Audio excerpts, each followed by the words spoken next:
IFM News. IFM News. IFM News. Lokal. Ti gobyerno munisipal ti Paoay ket nangisayang kat itipan na kaibonong iti cash gifts kadag iti kwalipikado a senior citizen beneficiaries babaen iti Republic Act number 11982 wenno deje pagaammo pay kas expanded Centenarian Act idi napalabas nga aldaw iti ili ti Paoay.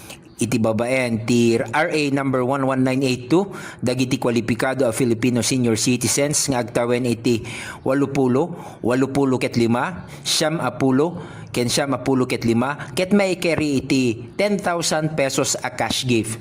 Idinto dagiti agtawen iti sangagasot ket may carry iti 100,000 pesos a cash gift.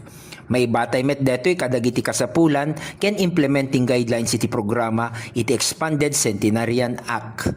Para iti IFM News, Idol Glenn Batuyong tatak IFM. IFM News. IFM News.